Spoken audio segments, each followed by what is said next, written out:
Enligt räddningstjänsterna så vill jag tydliggöra det här att de största bränderna kommer inte gå att släcka just nu. Där fokuserar arbetet på att fördröja och begränsa utbredningen och skador fram till dess att vädret slår om. Ja, vi behöver en bättre egen kapacitet än vad vi har idag, det är min bestämda uppfattning.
We will also work to reduce barriers and increase trade in services, chemicals, pharmaceuticals, medical products, as well as soybeans. Soybeans is a big deal.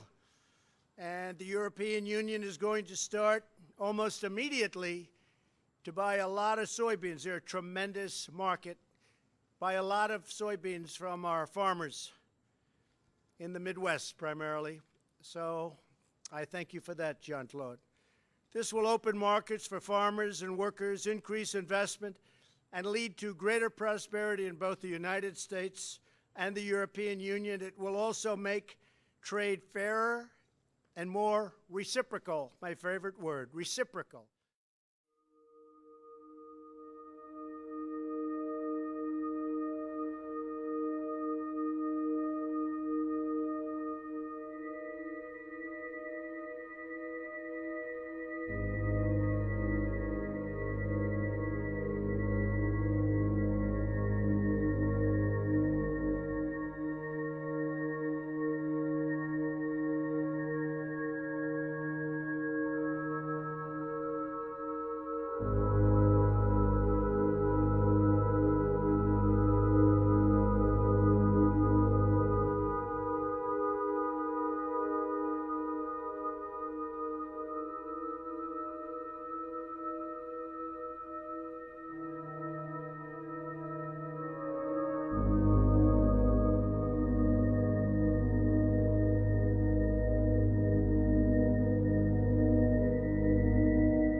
Every nation in every region now has a decision to make.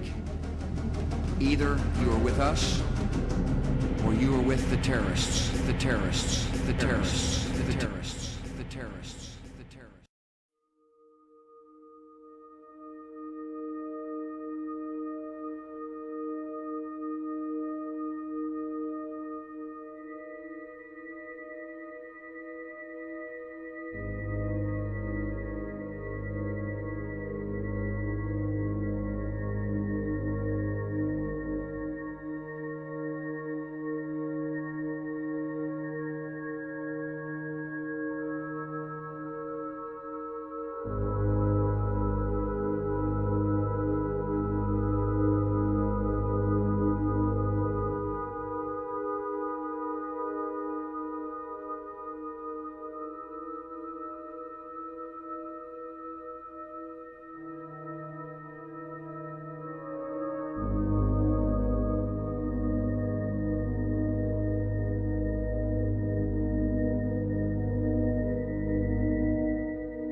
Ladies and gentlemen, when I was invited by the President to the White House, I had one intention. I had the intention to make a deal today, and we made a deal today. We have identified a number of areas on which to work together.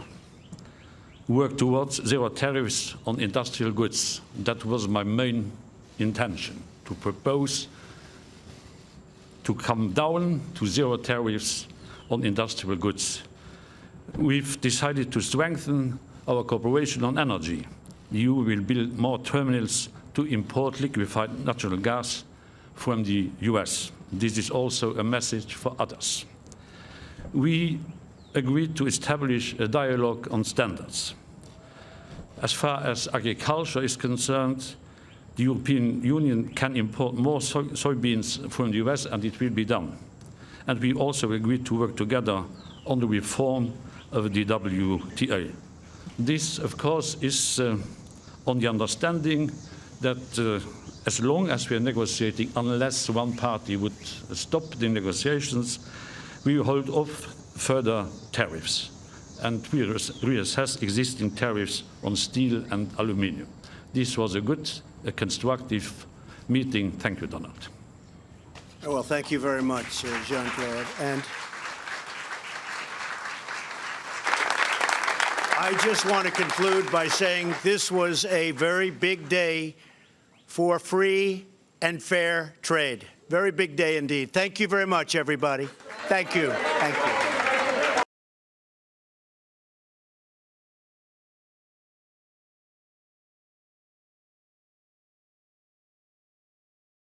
Was basically, Wilf, an agreement to keep this escalating trade fight at bay, to establish a dialogue, to open more productive lines of communication, and to work towards certain potentially achievable goals. The president mentioned LNG, he mentioned soybeans, he mentioned a bunch of different industries.